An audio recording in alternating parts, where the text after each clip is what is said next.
We gather today to honor the legacy of Dr. Martin Luther King Jr. on the 57th anniversary of his assassination by reading two of his speeches. The first reading is of the last speech he delivered on April 3, 1968, the day before he was killed.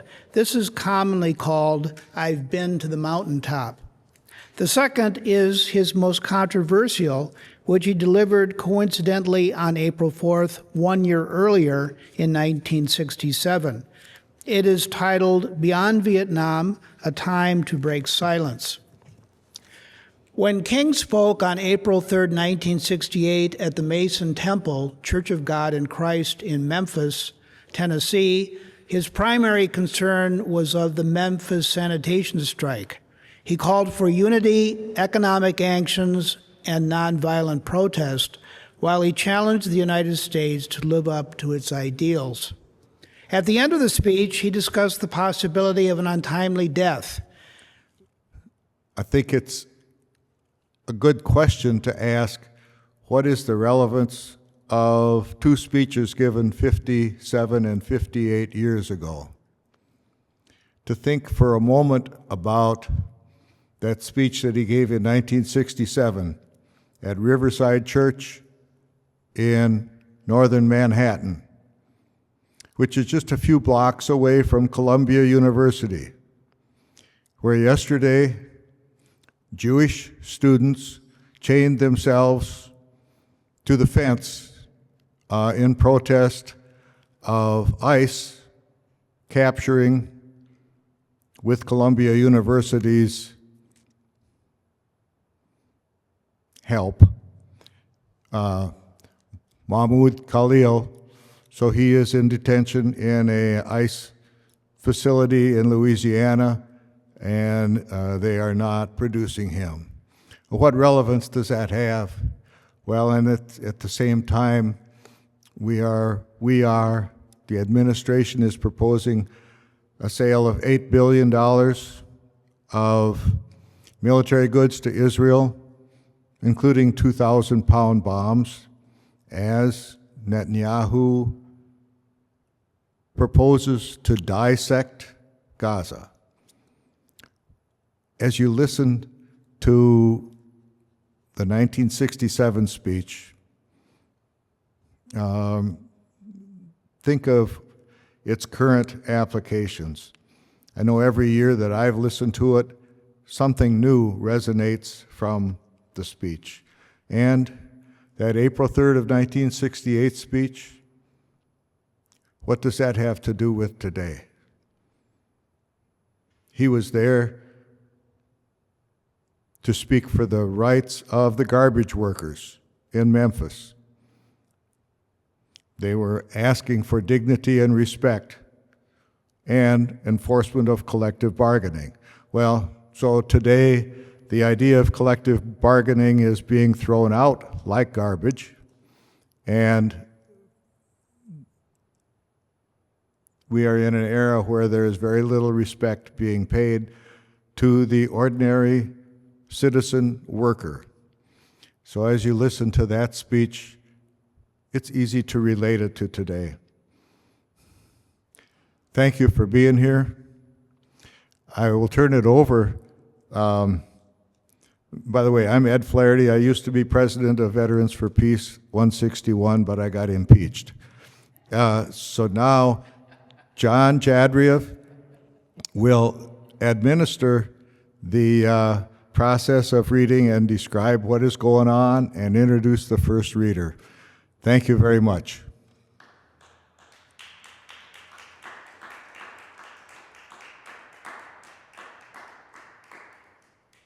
In honoring the life and legacy of Dr. Martin Luther King Jr., we call upon our country to turn towards humanity, law, and decency. We honor the full legacy of Dr. King's work opposing militarism, racism, and poverty, the true axis of evil, in the struggle for peace and justice. When we read the complete text of Dr. King's speech, Beyond Vietnam, A Time to Break Silence.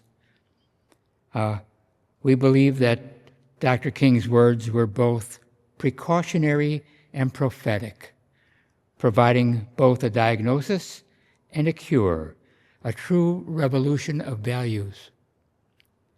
For our society's gravest illnesses, the giant triplets of racism, extreme materialism, and militarism.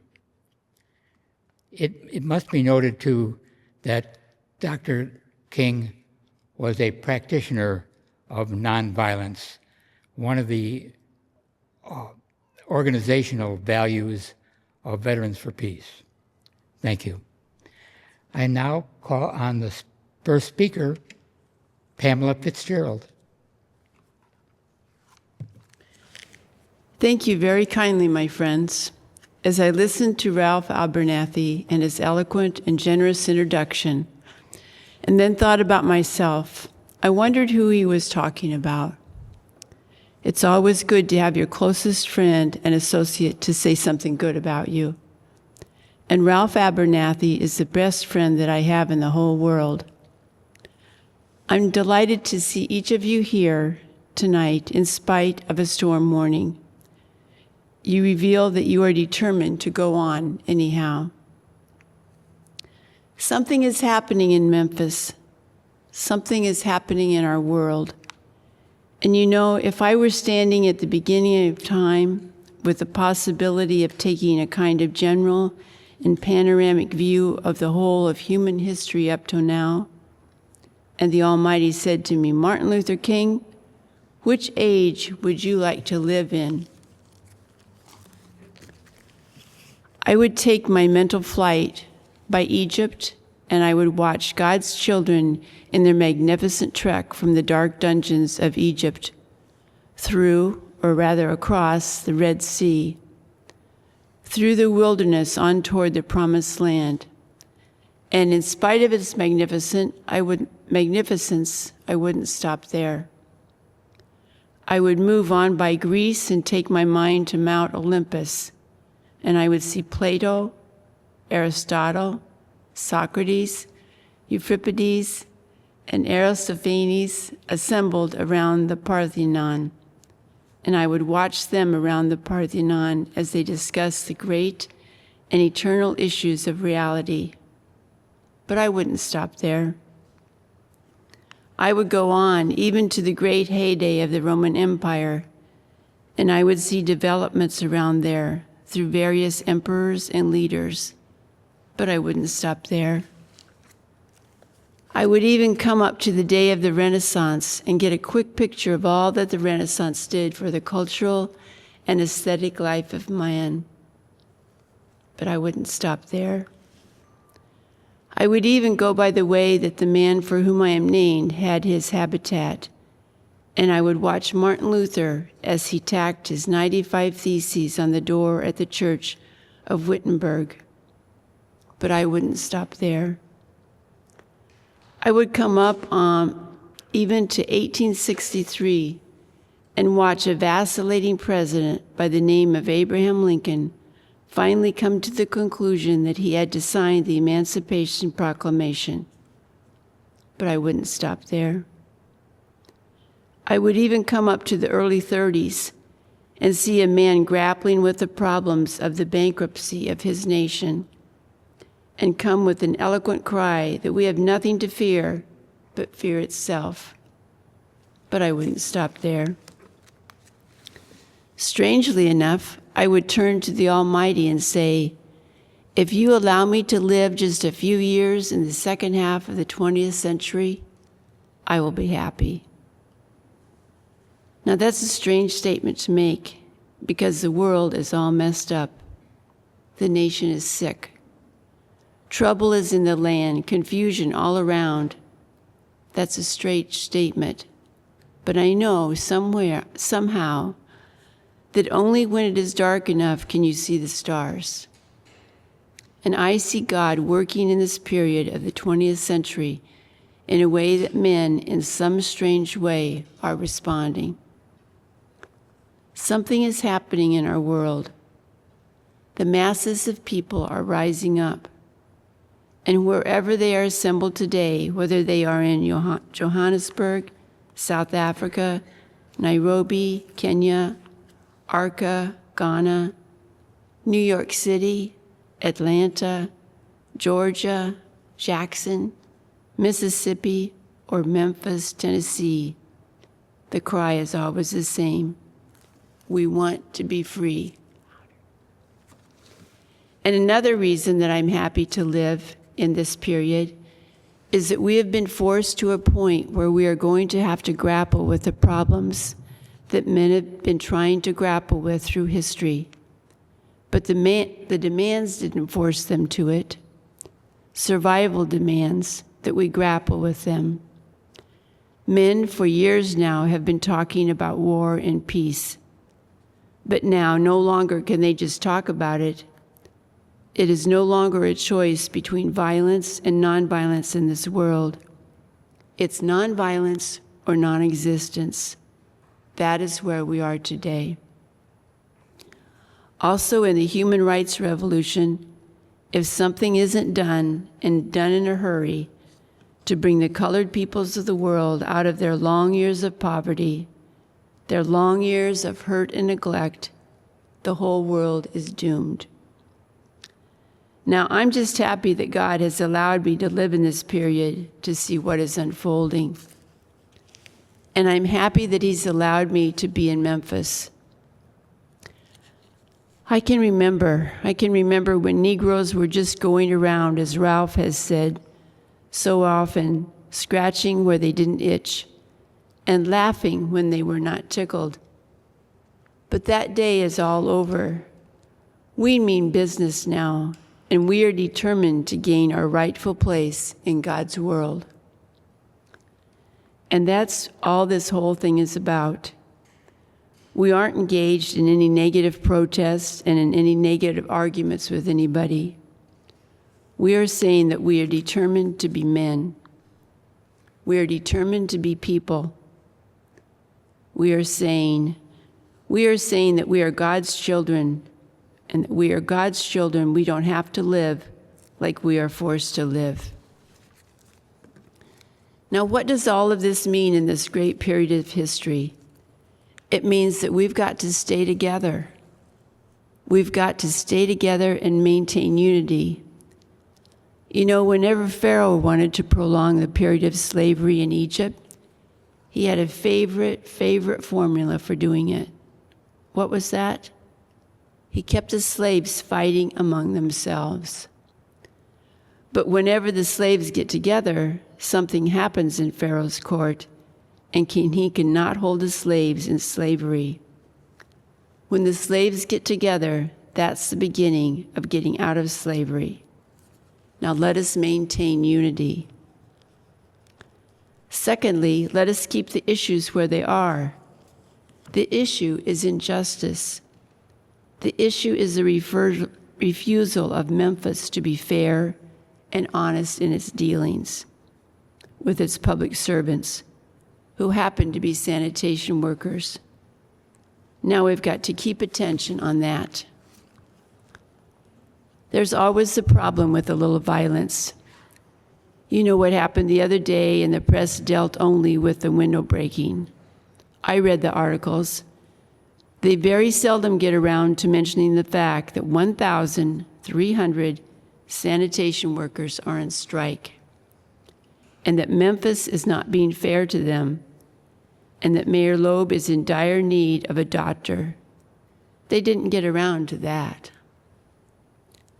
Now we're going to march again, and we've got to march again, in order to put the issue where it is supposed to be, and force everybody to see that there are 1,300 of God's children here suffering, sometimes going hungry, going through dark and dreary nights, wondering how this thing is going to come out. That's the issue. And we've got to say to the nation, we know how it's coming out. For when people get caught up with that which is right and they are willing to sacrifice for it, There is no stopping point short of victory. We aren't going to let any mace stop us. We are masters in our nonviolent movement in disarming police forces. They don't know what to do. I've seen them so often. I remember in Birmingham, Alabama, when we were in that majestic struggle there, we would move out of the 16th Street Baptist Church day after day. By the hundreds, we would move out. And Bull Connor would tell them to send the dogs forth, and they did come. But we just went before the dogs singing, "Ain't gonna let nobody turn me around." Bull Connor next would say, "Turn the fire hoses on." And as I said to you the other night, Bull Connor didn't know history. He knew a kind of physics that somehow didn't relate to the physics that we knew about. And that was the fact that there was a certain kind of fire that no water could put out. And we went before the fire hoses. We had known water. If we were Baptist or some other denominations, we had been immersed. If we were Methodist and some others, we had been sprinkled. But we knew water. That couldn't stop us. And we just went on before the dogs, and we would look at them, and we'd go on before the water hoses, and we would look at it, and we'd just go on singing. Over my head, I see freedom in the air. And then we would be thrown in the paddy wagons, and sometimes we were stacked in there like sardines in a can, and they would throw us in, and old Bull would say, "Take 'em off." And they did. And we would just go in the paddy wagon singing, "We shall overcome." And every now and then, we'd get in jail, and we'd see the jailers looking through the windows, being moved by our prayers and being moved by our words and our songs. And there was a power there which Bull Connor could not adjust to. And so we ended up transforming Bull into a steer, and we won our struggle in Birmingham. Now we've got to go on in Memphis, just like that. I call upon you to be with us when we go out on Monday. Now about injunctions. We have an injunction, and we're going into court tomorrow morning to fight this illegal, unconstitutional injunction. All we say to America is, be true to what you said on paper.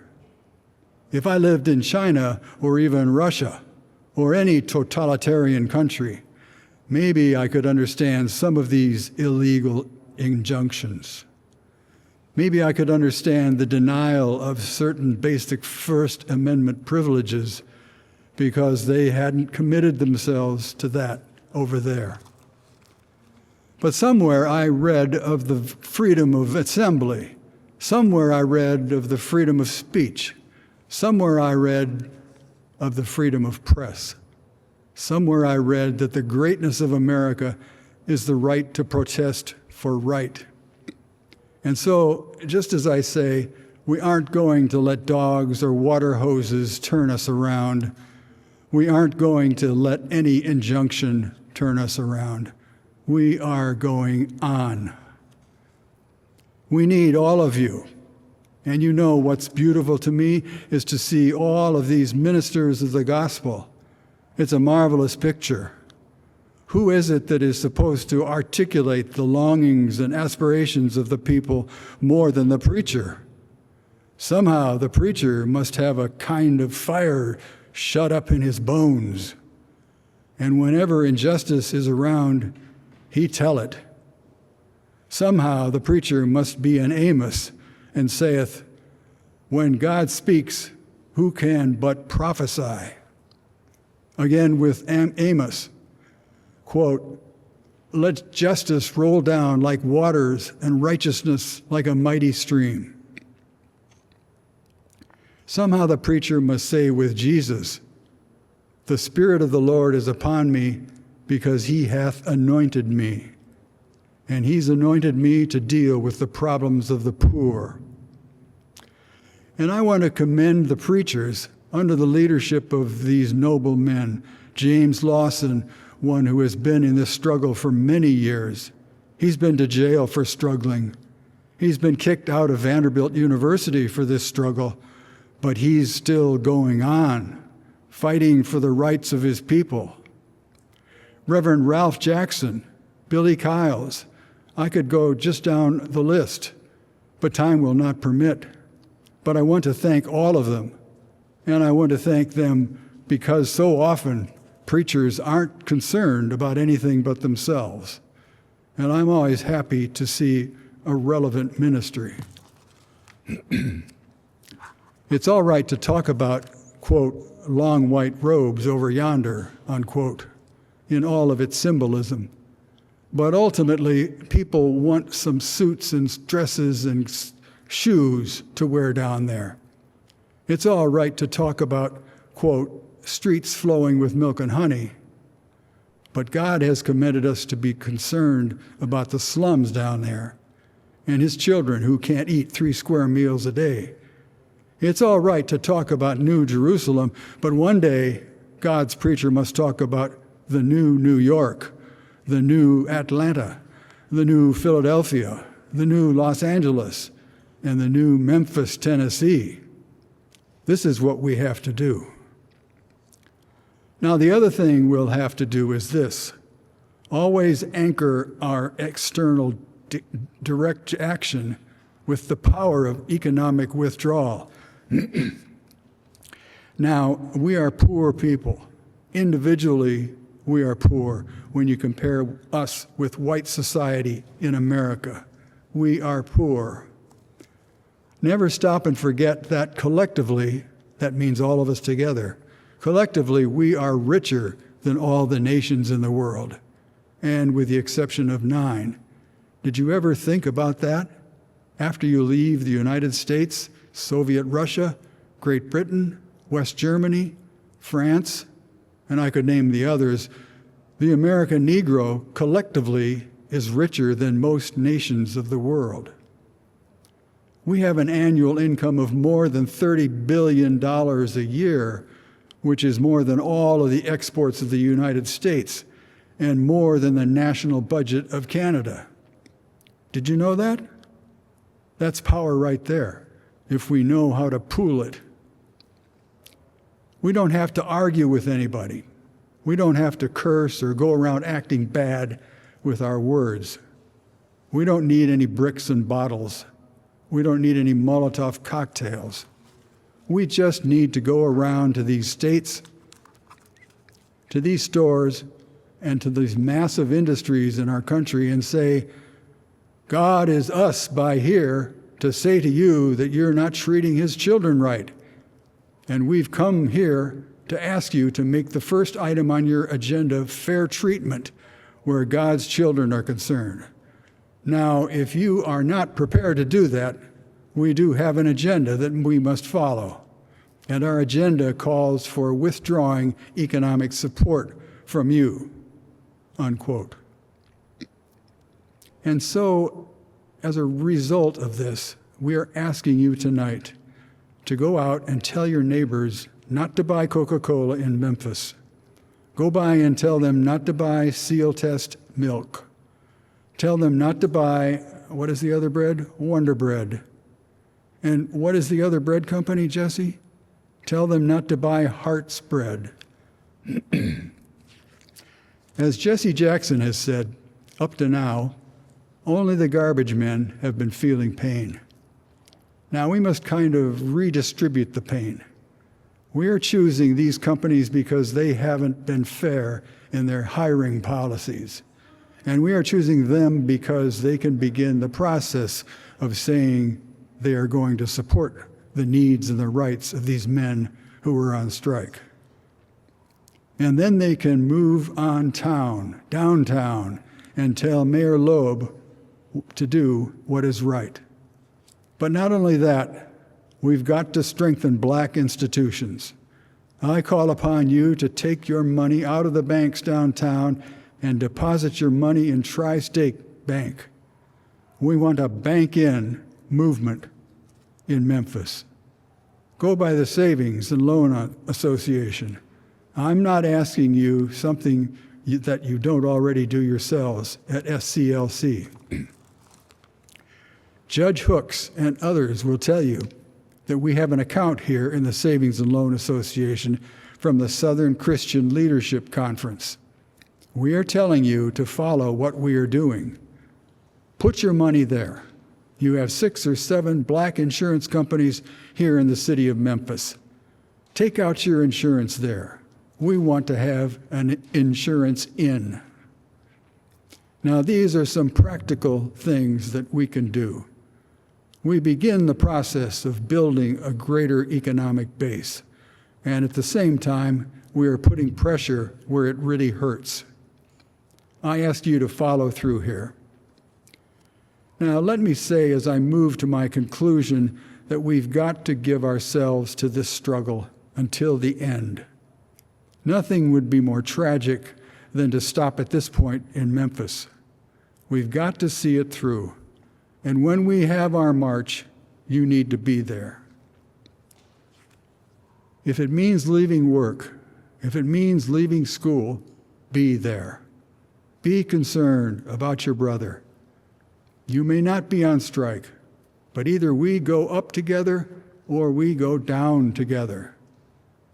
Let us develop a kind of dangerous unselfishness. One day a man came to Jesus and he wanted to raise some questions about some vital matters of life.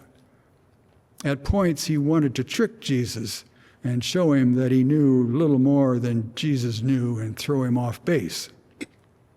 Now, that question could have easily ended up in a philosophical and theological debate. But Jesus immediately pulled that question from midair and placed it on a dangerous curve between Jerusalem and Jericho. And he talked about a certain man who fell among thieves. You remember that a Levite and a priest passed by on the other side. They didn't stop to help him. And finally, a man of another race came by. He got down from his beast, decided not to be compassionate by proxy, but he got down with him, administered first aid, and helped the man in need. Jesus ended up saying, this was a good man, this was the great man, because he had the capacity to project the I into the thou and to be concerned about his brother. Now, you know, we use our imagination a great deal to try to determine why the priest and the Levite didn't stop.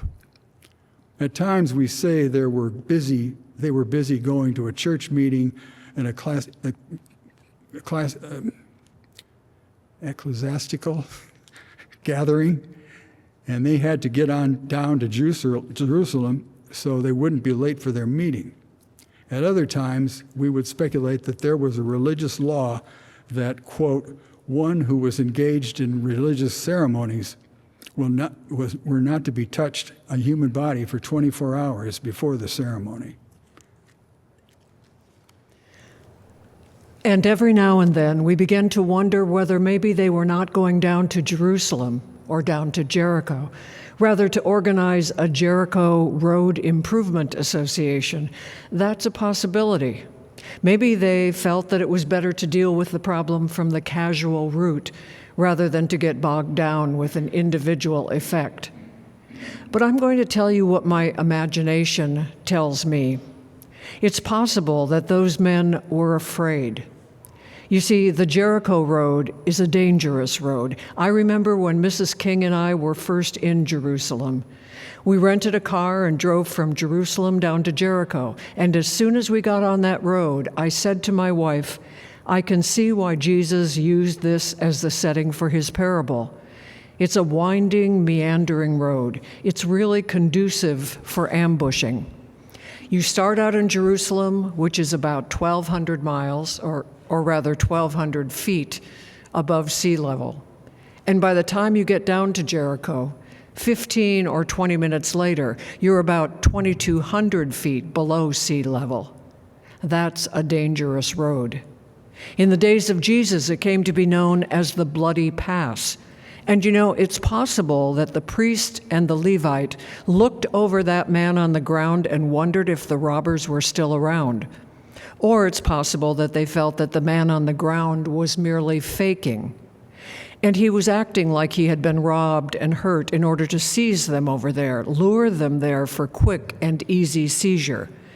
And so the first question that the priest asked, the first question that the Levite asked was, if I stop to help this man, what will happen to me? But then the Good Samaritan came by, and he reversed the question. If I do not stop to help this man, what will happen to him? That's the question before you tonight. Not if I stop to help the sanitation workers, what will happen to my job? Not if I stop to help the sanitation workers, what will happen to all of the hours that I usually spend in my office every day and every week as a pastor. The question is not, if I stop to help this man in need, what will happen to me? The question is, if I do not stop to help the sanitation workers, what will happen to them? That's the question. Let us rise up tonight with a greater readiness. Let us stand with a greater determination, and let us move on in these powerful days, these days of challenge, to make America what it ought to be. We have an opportunity to make America a better nation, and I want to thank God once more for allowing me to be here with you. You know, several years ago, I was in New York City autographing the first book that I had written, and while sitting there autographing books, a demented black woman came up. The only question I heard from her was, "Are you Martin Luther King?" And I was looking down writing, and I said, "Yes." And the next minute, I felt something beating on my chest. Before I knew it, I had been stabbed by this demented woman. I was rushed to Harlem Hospital. It was a dark Saturday afternoon, and that blade had gone through, and the x-rays revealed that the tip of the blade was on the edge of my aorta, the main artery. And once that's punctured, you are drowned in your own blood. That's the end of you. It came out in the New York Times the next morning that if I had merely sneezed, I would have died. Well, about 4 days later, they allowed me, after the operation, after my chest had been opened and the blade had been taken out, to move around in the wheelchair in the hospital. They allowed me to read some of the mail that came in, and from all over the states and the world, kind letters came in. I read a few, but one of them I will never forget. I had received one from the president and the vice president. I've forgotten what those telegrams said. I'd received a visit and a letter from the governor of New York, but I've forgotten what that letter said.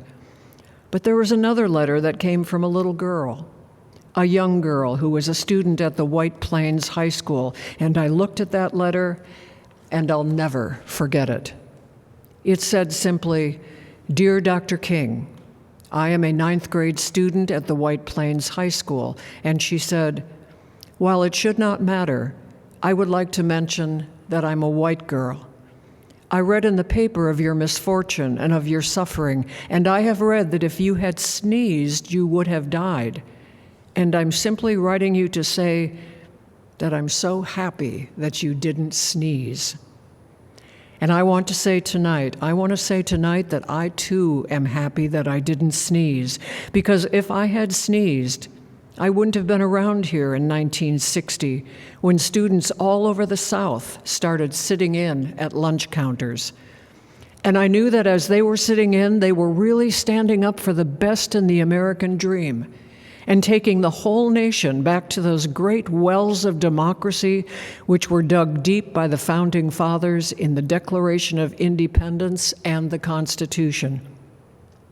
If I had sneezed, I wouldn't have been around here in 1961 when we decided to take a ride for freedom and ended segregation in interstate travel. If I had sneezed, I wouldn't have been around here in 1962 when Negroes in Albany, Georgia decided to straighten their backs up. And whenever men and women straighten their backs up, they are going somewhere, because a man can't ride your back unless it is bent. If I had sneezed, I wouldn't have been here in 1963 when the black people of Birmingham, Alabama aroused the conscience of this nation and brought into being the Civil Rights Bill. If I had sneezed, I wouldn't have had a chance later that year in August to try to tell America about a dream that I had had. If I had sneezed, I wouldn't have been down in Selma, Alabama to see the great movement there. If I had sneezed, I wouldn't have been in Memphis to see a community rally around those brothers and sisters who are suffering. I'm so happy that I didn't sneeze. And they were telling me, now it doesn't matter now. It really doesn't matter what happens now. I left Atlanta this morning, and as we got started on the plane, there were 6 of us. The pilot said over the public address system, "We are sorry for the delay, but we have Dr. Martin Luther King on the plane." And to be sure that all of the bags were checked, and to be sure that nothing would be wrong on the plane, we had to check out everything carefully. And we've had the plane protected and guarded all night. And then I got into Memphis. And some began to say the threats or talk about the threats that were out. What would happen to me from some of our sick white brothers? Well, I don't know what will happen now. We've got some difficult days ahead. But it really doesn't matter with me now because I've been to the mountaintop. And I don't mind. Like anybody, I would like to live a long life. Longevity has its place, but I'm not concerned about that now. I just want to do God's will, and He's allowed me to go up to the mountain, and I've looked over, and I've seen the promised land. I may not get there with you, but I want you to know tonight that we as a people will get to the promised land. And so I'm happy tonight. I'm not worried about anything. I'm not fearing any man. Mine eyes have seen the glory of the coming of the Lord. Beyond Vietnam, a time to break silence. We are gathered here today to honor the life and legacy of Dr. Martin Luther King Jr. and call on our country to turn towards humanity, law, and decency.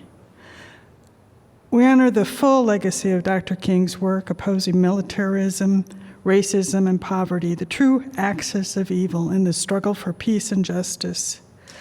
We will now read the complete text of Dr. King's speech, Beyond Vietnam, A Time to Break Silence, which he delivered on April 4th, 1967, at a meeting of clergy and laity concerned at Riverside Church in New York City, exactly 1 year before his tragic assassination. We believe that Dr. King's words were both precautionary and prophetic, providing both a diagnosis and a cure, a true revolution of values for our society's gravest illnesses. The giant triplets of racism, extreme materialism, and militarism.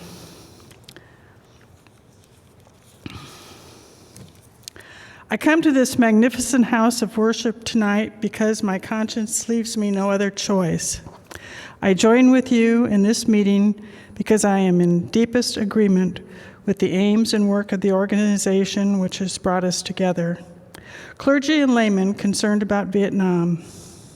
The recent statement of your executive committee are the sentiments of my own heart, and I found myself in full accord when I read its opening lines. A time comes when silence is betrayal. That time has come to us in relation to Vietnam. The truth of these words is beyond doubt, but the mission to which they call us is a most difficult one.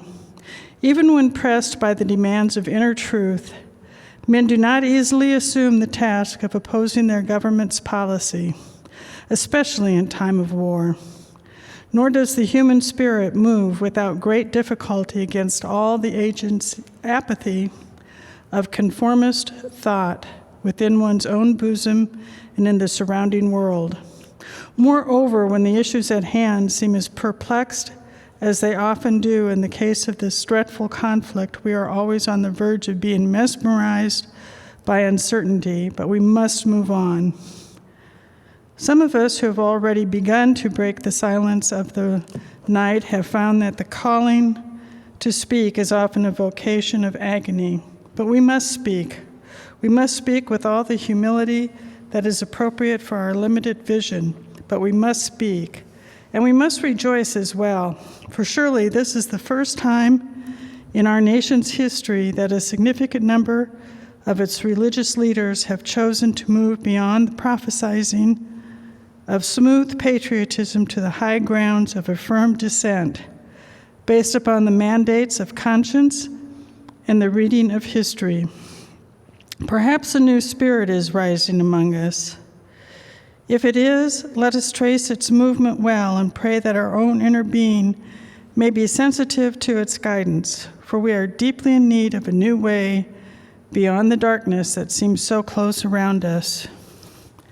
Over the past 2 years, as I have moved to break the betrayal of my own silences and to speak from the burnings of my own heart, as I have called for radical departures from the destruction of Vietnam, many persons have questioned me about the wisdom of my path. At the heart of their concerns is this query has often loomed large and loud. Why are you speaking about war, Dr. King? Why are you joining the voices of dissent? Peace and civil rights don't mix, they say. Aren't you hurting the cause of your people, they ask? And when I hear them, though I often understand the source of their concern, I am nevertheless greatly saddened, for such questions mean that the inquirers have not really known me, my commitment, or my calling. Indeed, their questions suggest that they do not know the world in which they live.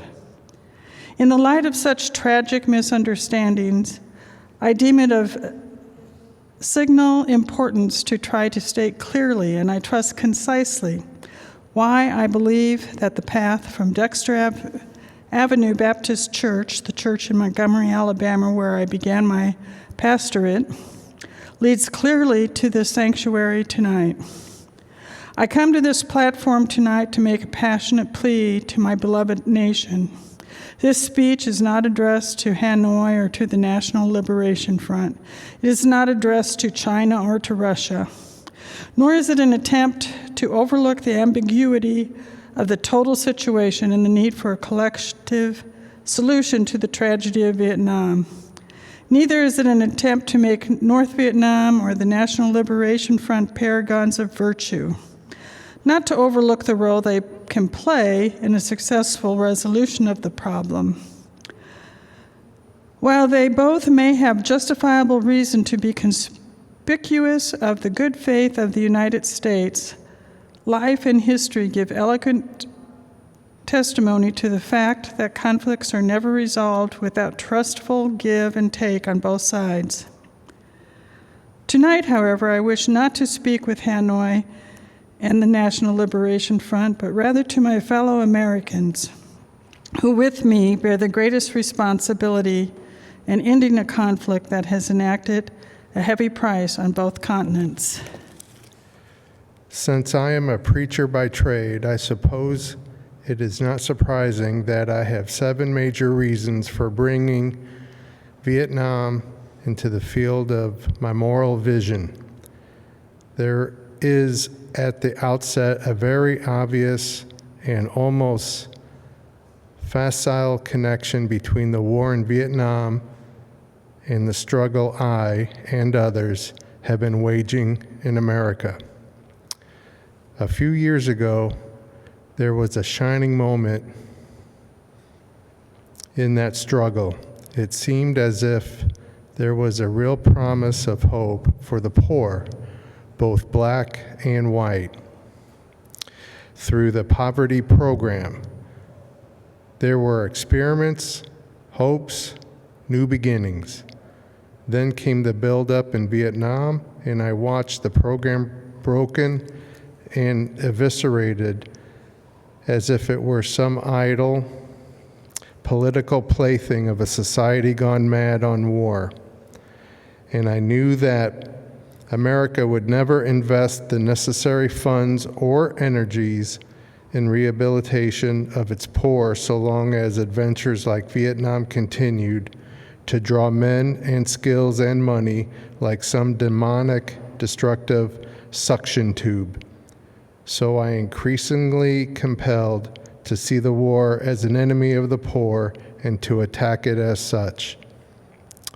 Perhaps the more tragic recognition of reality took place when it became clear to me that the war was doing far more than devastating the hopes of the poor at home. It was sending their sons and their brothers and their husbands to fight and die in extraordinary high proportions relative to the rest of the population. When we were taking the black young men who had been crippled by our society and sending them to fight 8,000 miles away to guarantee liberties in Southeast Asia, which they had not found in Southwest Georgia and East Harlem.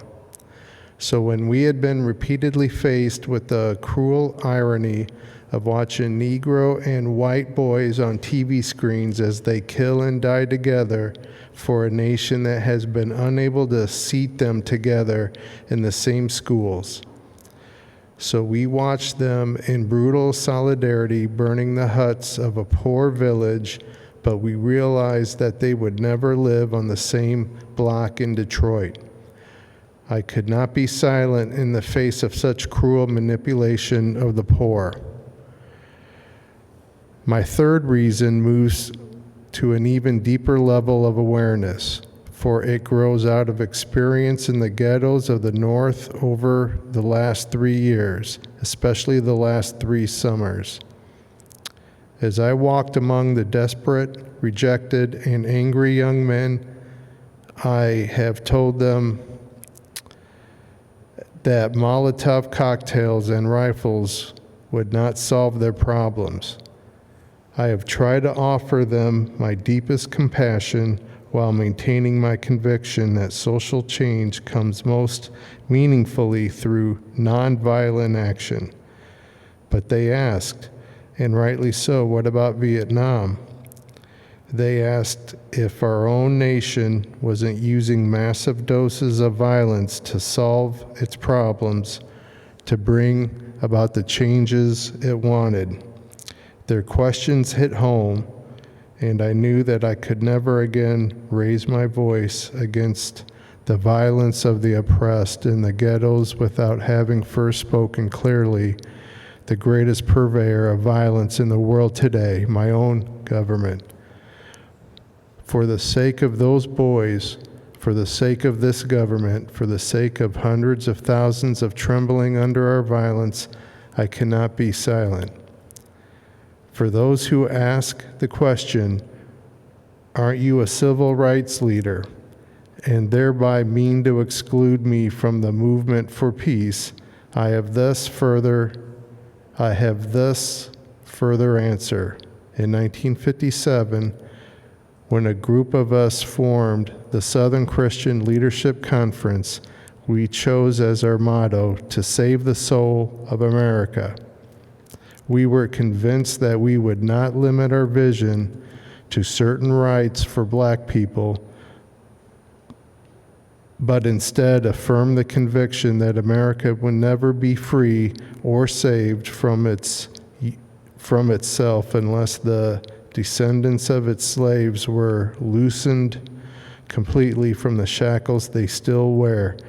In a way, we are agreeing with Langston Hughes, that black bard of Harlem, who had written earlier, "Oh yes, I say it plain, America never was America to me, and yet I swear this oath, America will be." Now it should be incandescently clear that no one who has any concern for the integrity and life of America today can ignore the present war.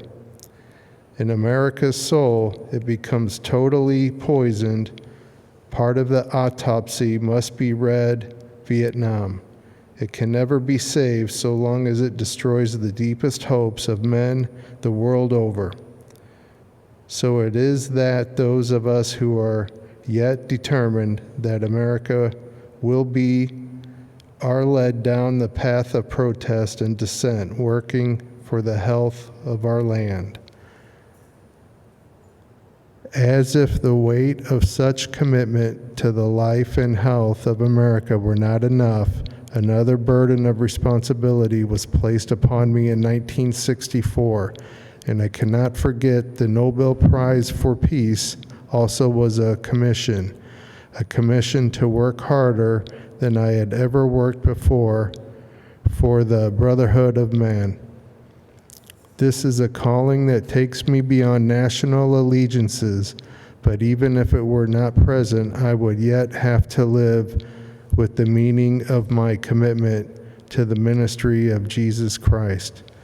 To me, the relationship of this ministry to the making of peace is so obvious that I sometimes marvel at those who ask me why I am speaking against the war.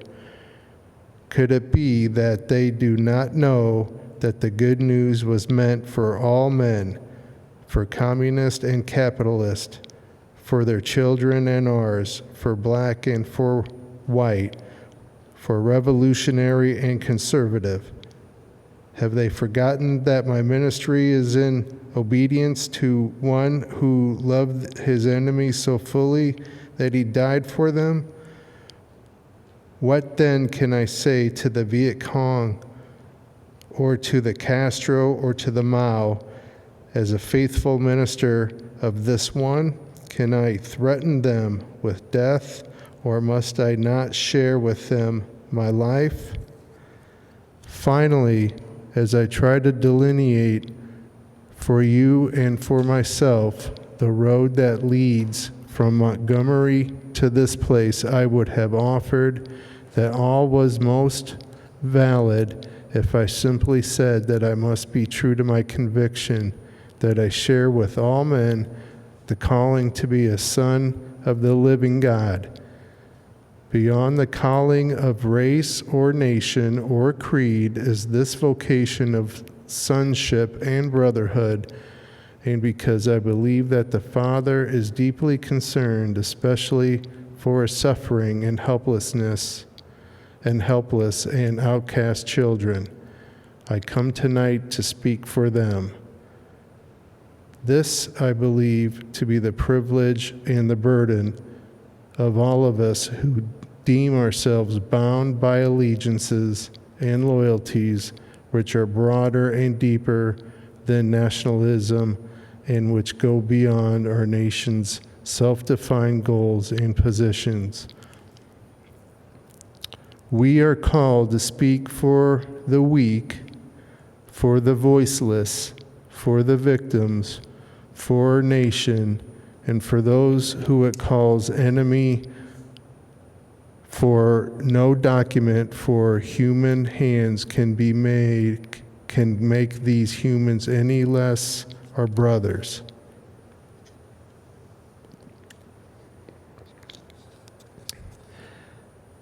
And as I ponder the madness of Vietnam and search within myself to ways to understand and respond to compassion, my mind goes constantly to the people of that peninsula. I speak now not of the soldiers of each side, not of the junta in Saigon, but simply to the people who have been living under the curse of war for almost 3 continuous decades now. I think of them too because it is clear to me that there will be no meaningful solution. There will be no meaningful solution there until some attempt is made to know them and hear their broken cries.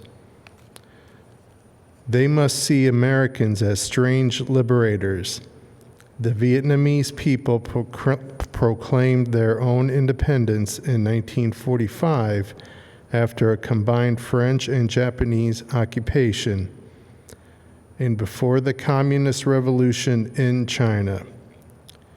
They were led by Ho Chi Minh. Even though they quoted the American Declaration of Independence in their own document of freedom, we refused to recognize them. Instead, we decided to support France in its reconquest of its former colony. Our government felt then that in Vietnam people were not ready for independence, and we again fell victim to the deadly Western arrogance that has poisoned the international atmosphere for so long. With that tragic decision, we rejected a revolutionary government seeking self-determination and a government that had been established not by China, for whom the Vietnamese have no great love, but by clearly indigenous forces that include some communists. For the peasants, this new government meant real land reform, one of the most important needs in their lives.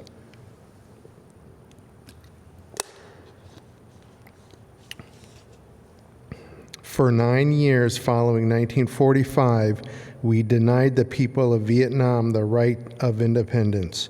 For 9 years, we vigorously supported the French in their abortive effort to recolonize Vietnam.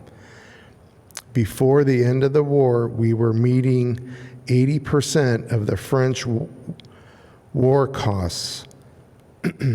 Even before the French were defeated at Dien Bien Phu, they began to despair of the reckless action. But we did not. We encouraged them with our huge financial and military supplies to continue the war even after they had lost the will. Soon we would be paying almost the full cost of this tragic attempt at recolonization. After the French were defeated, it looked as if independence and land reform would come again through the Geneva Agreements. But instead, there came the United States, determined that Ho should not unify the temporarily divided nation. And the peasants watched again as we supported one of the most vicious modern dictators, our chosen man, Premier Diem. The peasants watched and cringed as landlords and refused even to discuss reunification. Diem ruthlessly routed out all opposition, supported their extortionist landlords, and refused even to discuss reunification with the North. The peasants watched as all this was being presided over by the U.S. influence and then by increasing numbers of U.S. troops who came to help quell the insurgency that Diem's methods had aroused. When Diem was overthrown, they may have been happy, but the long line of military dictatorships seemed to offer no real change, especially in terms of their need for land and peace. Okay. The only change came from America as we increased our troop commitments in support of governments which were singularly corrupt, inept, and without popular support. All the while, the people read our leaflets and received regular promises of peace and democracy and land reform. Now they languish under our bombs and consider us, not their fellow Vietnamese, the real enemy. They move sadly and apathetically as we herd them off the land of their fathers into concentration camps where minimal social needs are rarely met. They know they must move or be destroyed by our bombs, so they go, primarily women and children and the aged. They watch as we poison their water, as we kill 1 million acres of their crops. They must weep as the bulldozers roar through their areas, preparing to destroy the precious trees. They wander into the hospitals with at least 20 casualties from American firepower for one Viet Cong inflicted injury. So far, we may have killed 1 million of them, mostly children. They wander into the towns and see thousands of the children, homeless, without clothes, running in parks on the streets like animals. They see the children degraded by our soldiers as they beg for food. They see the children selling their sisters to our soldiers, soliciting for their mothers. What do the peasants think as we ally ourselves with the landlords and as we refuse to put any action into our many words concerning land reform? What do they think as we test our latest weapons on them? Just as the Germans tested out new medicine and new tortures in the concentration camps of Europe. Where are the roots of the independent Vietnam we claim to be building? Is it among these voiceless ones? We have destroyed their two most cherished institutions, the family and the village. We have destroyed their land and their crops. We have cooperated in the crushing of the nation's only non-communist revolutionary political force, the unified Buddhist Church. We have supported the enemies of the peasants of Saigon. We have corrupted their women and children and killed their men. What liberators! Now there is little left to build on, save bitterness. Soon, the only solid physical foundations remaining will be found at our military bases and in the concrete of the concentration camps we call fortified hamlets. The peasants may well wonder if we plan to build our new Vietnam on such grounds as these. Could we blame them for such thoughts? We must speak for them and raise the questions they cannot raise. These too are our brothers. Perhaps the more difficult but no less necessary task is to speak for those who have been designated as our enemies. What of the National Liberation Front, their strangely anonymous group we call VC, or communists? What must they think of us in America when they realize that we permitted the repression and cruelty of Diem, which helped to bring them into being as a resistance group in the South? What do they think of our condoning the violence which led to their own taking up of arms? How can they believe in our integrity when now we speak of aggression from the North, as if there were nothing more essential to the war? How can they trust us when now we charge them with violence after the murderous reign of Diem and charge them with violence while we pour every new weapon of death into their land? Surely we must understand their feelings, even if we do not condone their actions. Surely we must see that the men we supported pressed them to their violence. Surely we must see that our own computerized plans of destruction simply dwarf their greatest acts. How do they judge us when our officials know that their membership is less than 25% communist and yet insist on giving them the blanket name?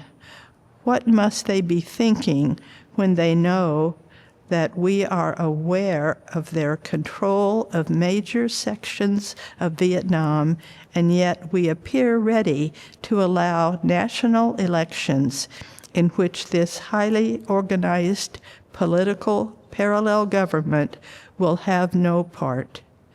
They ask how we can speak of free elections when the Saigon press is censored and controlled by the military junta. And they are surely right to wonder what kind of new government we plan to help form without them, the only party in real touch with the peasants. They question our political goals, and they deny the reality of a peace settlement from which they will be excluded. Their questions are frighteningly relevant. Is our nation planning to build on political myth again and then shore it up with the power of new violence? Here is the true meaning and value of compassion and nonviolence when it helps us to see the enemy's point of view, to hear his questions, to know his assessment of ourselves. For from his view, we may indeed see the basic weaknesses of our own condition. And if we are mature, we may learn and grow and profit from the wisdom of the brothers who are called the opposition. So too with Hanoi in the north, where our bombs now pummel the land and our mines endanger the waterways, we are met by a deep but understandable mistrust. To speak for them is to explain this lack of confidence in Western words, and especially their distrust of American intentions now.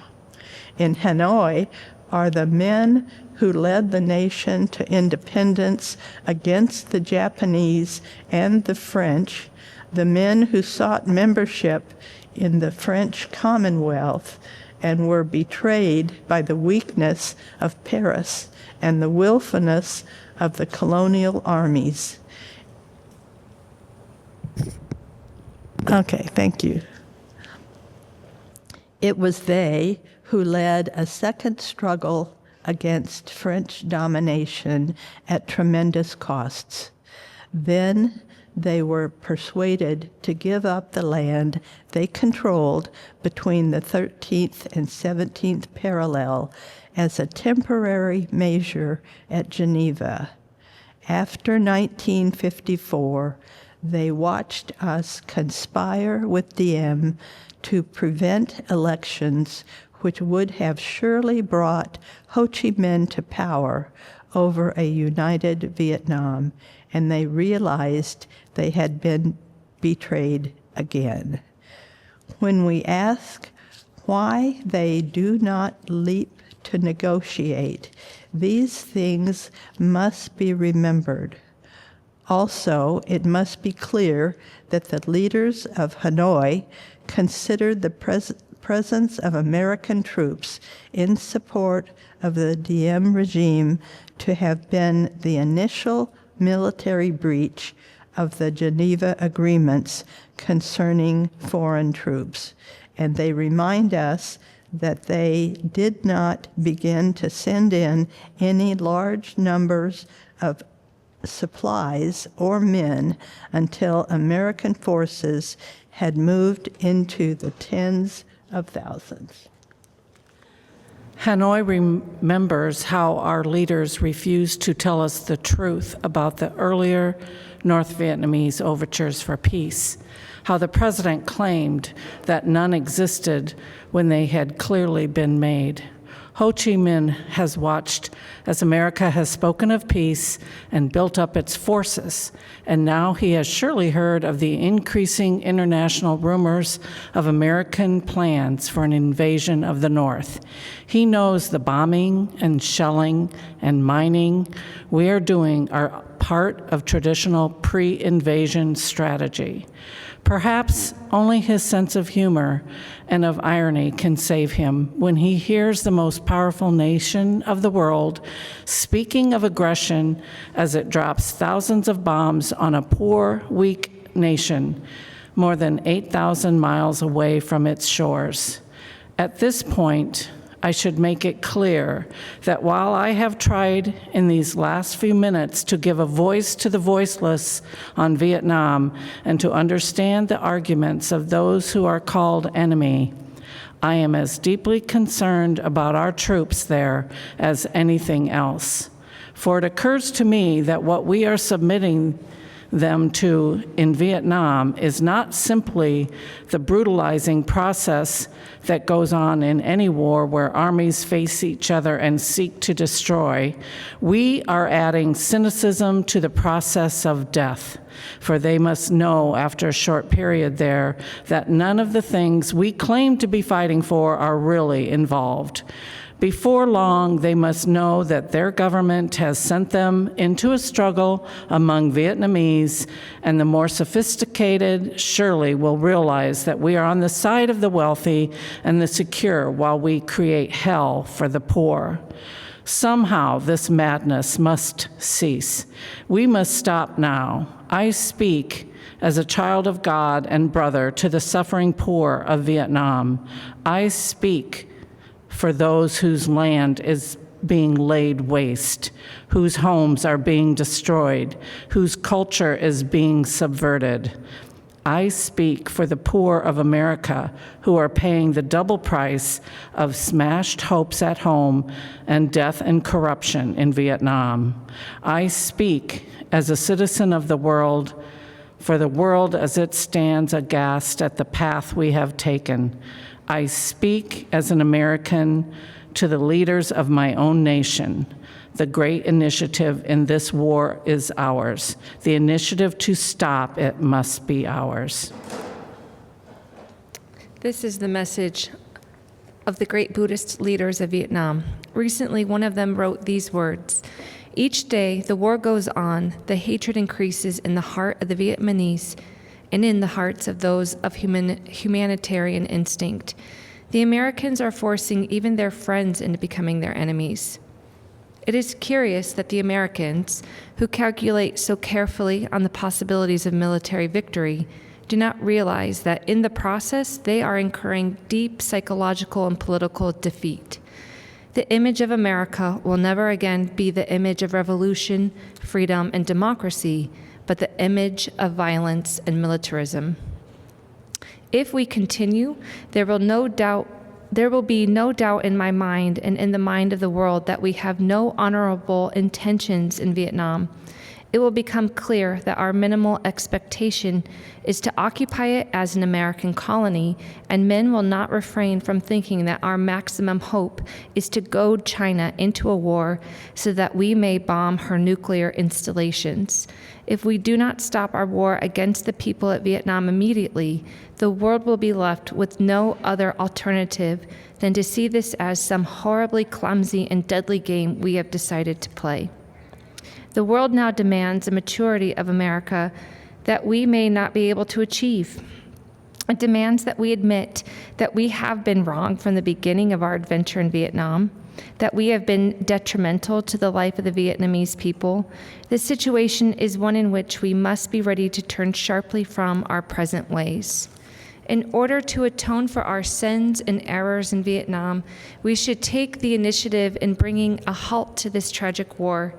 I would like to suggest 5 concrete things that our government should do immediately to begin the long and difficult process of extricating ourselves from this nightmarish conflict.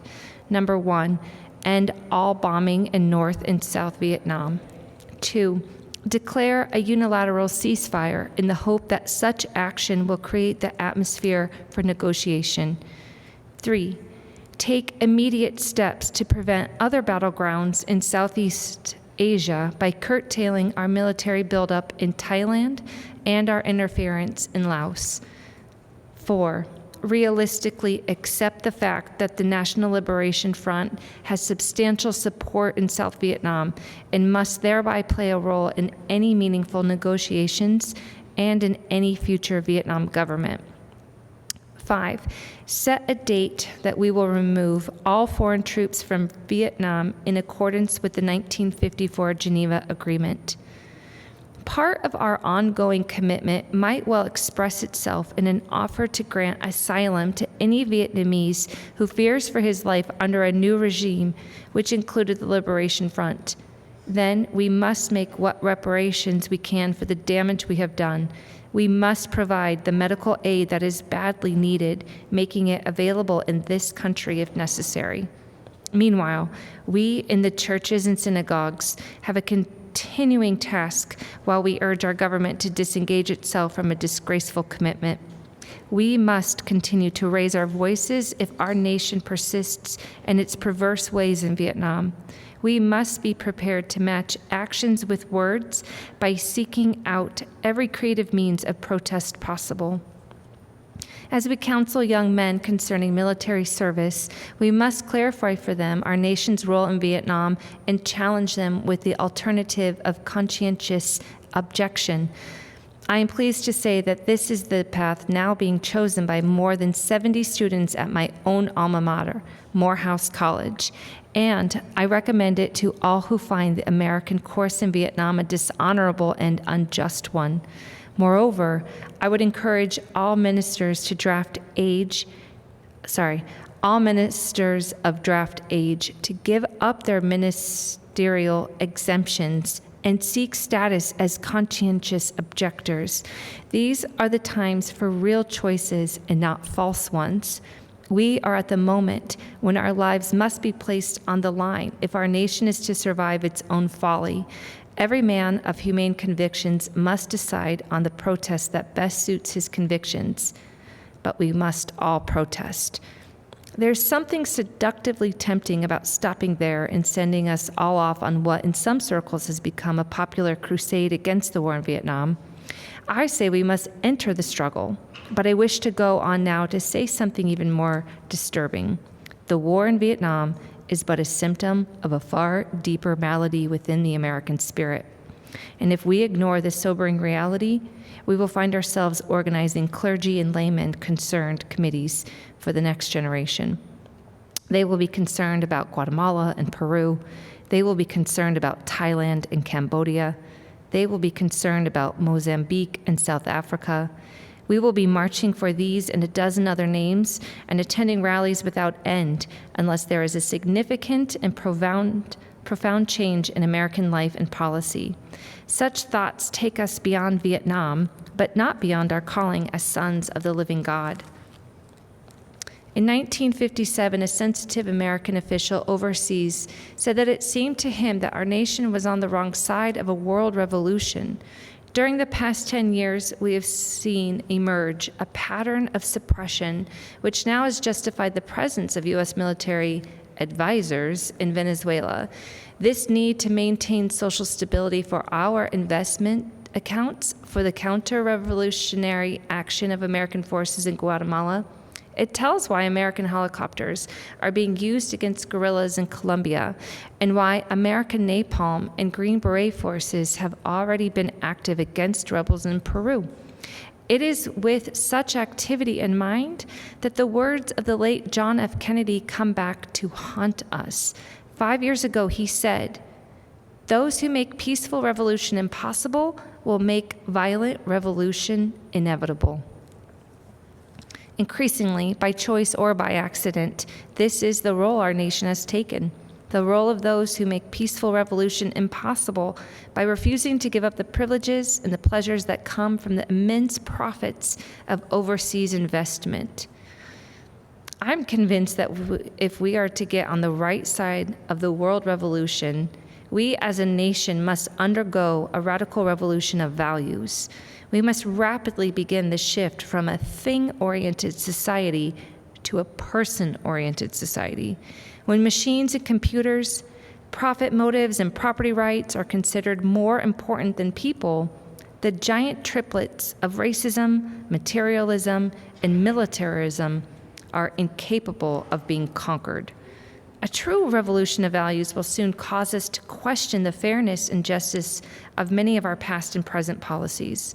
On the one hand, we are called to play the Good Samaritan on life's roadside, but that will be only an initial act. One day, we must come to see that the whole Jericho road must be transformed so that men and women will not be constantly beaten and robbed as they make their journey on life's highway.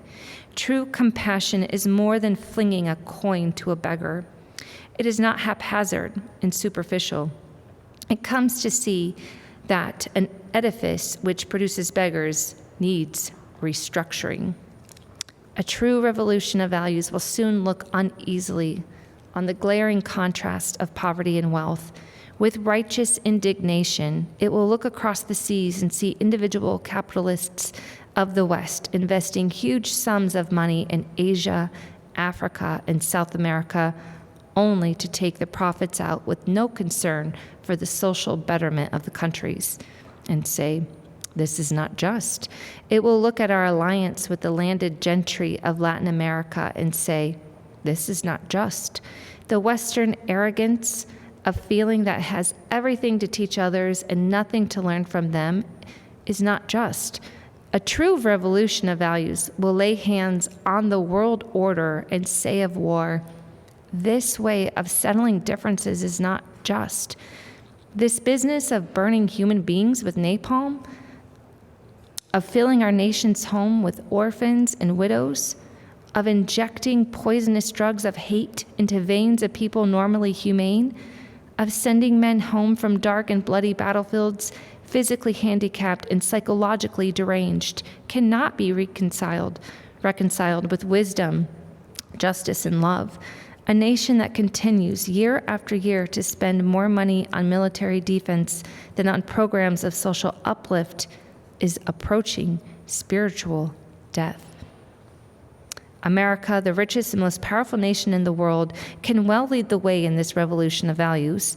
There is nothing except a tragic death wish to prevent us from reordering our priorities so that the pursuit of peace will take precedence over the pursuit of war.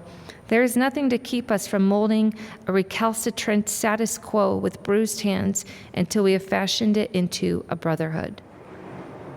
I just have to say, every time I hear this speech, I hear new things. It is truly comprehensive and powerful in so many ways.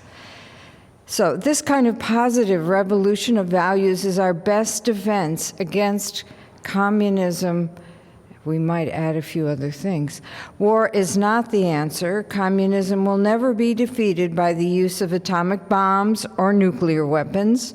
Let us not join those who shout war and through their misguided passions urge the United States to relinquish its participation in the United Nations. These are days which demand wise restraint and calm reasonableness. We must not call everyone a communist or an appeaser who advocates the ceding of Red China in the United Nations, and who recognizes that hate and hysteria are not the final answers to the problem of these turbulent days. We must not engage in a negative anti-communism, but rather in a positive thrust for democracy, realizing that our greatest defense against communism is to take offensive action in behalf of justice. We must, with positive action, seek to remove those conditions of poverty, insecurity, and injustice which are the fertile soil in which the seed of communism grows and develops. These are revolutionary times.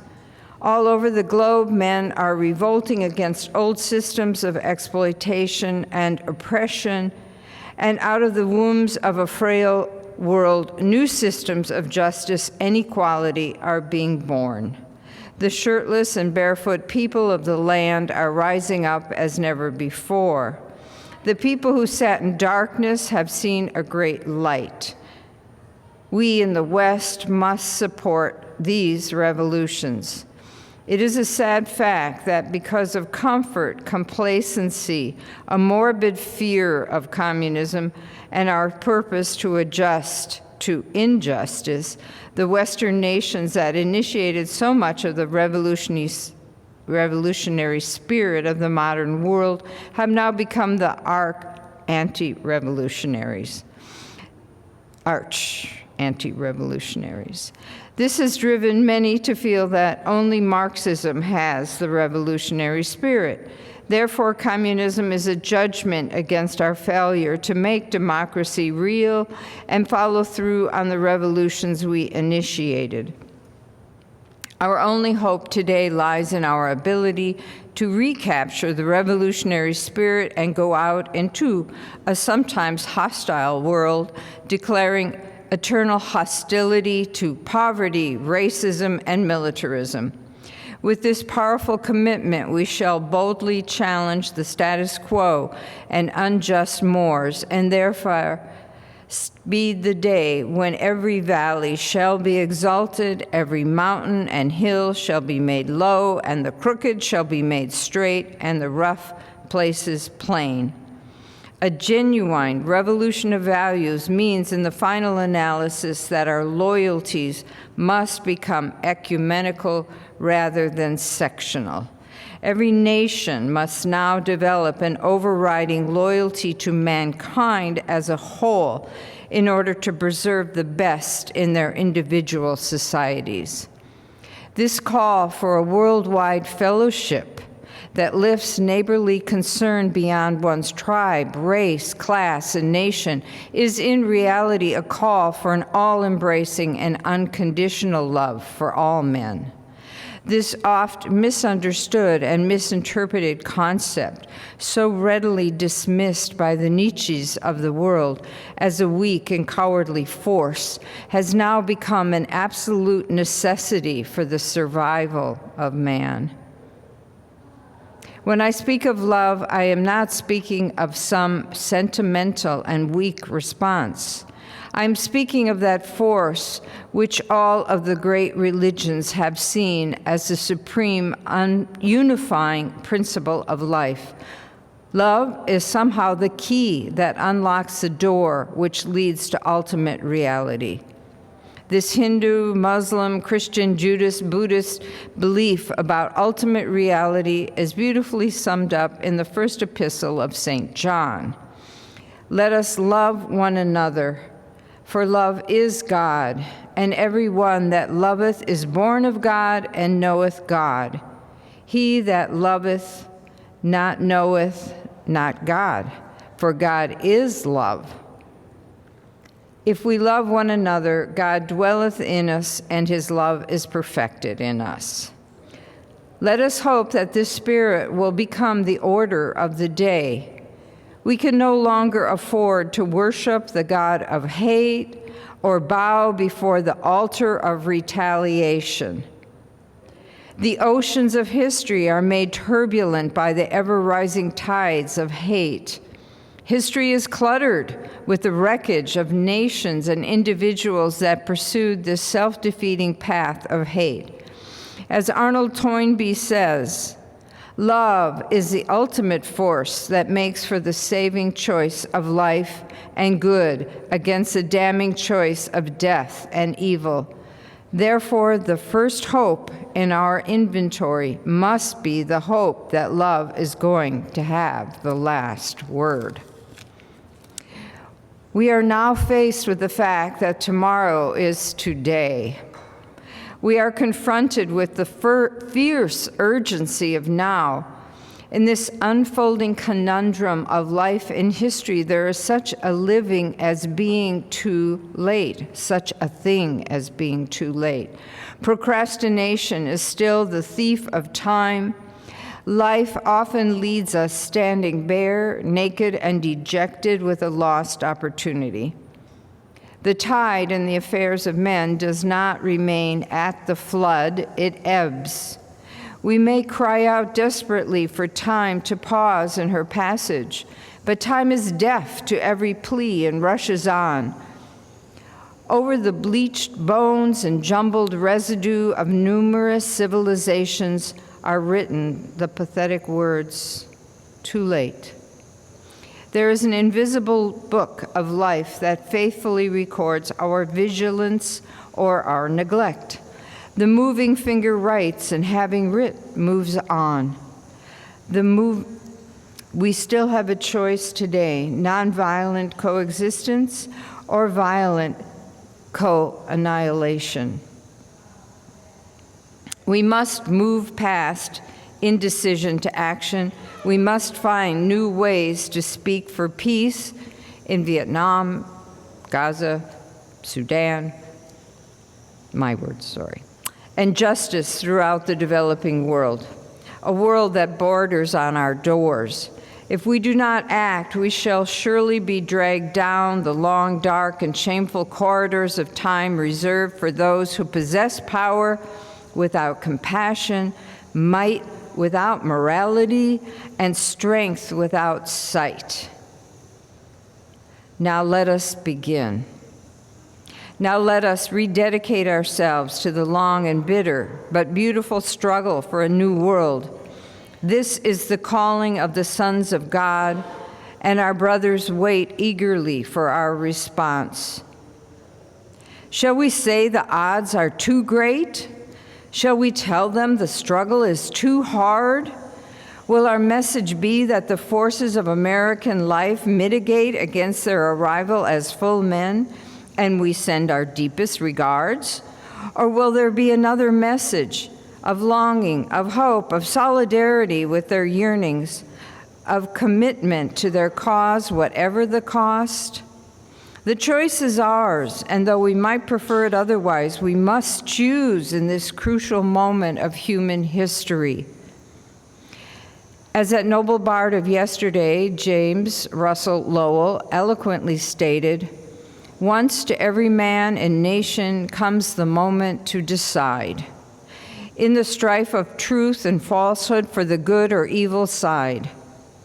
Some great cause, God's new Messiah, offering each bloom or blight, each the bloom or blight, and the choice goes by forever twixt that darkness and that light. Though the cause of evil prosper, yet 'tis truth alone is strong. Though her portion be the scaffold, and upon the throne be wrong, yet that scaffold sways the future. And behind the dim unknown standeth God within the shadow, keeping watch above his own. And if we will only make the right choice, we will be able to transform this pending cosmic elegy into a creative psalm of peace.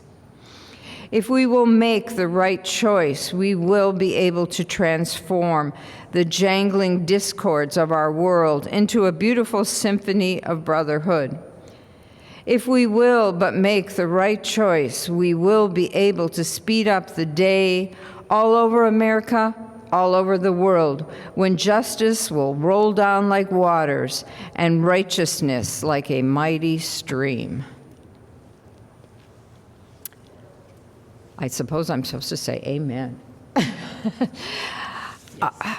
Thank you. Thank you.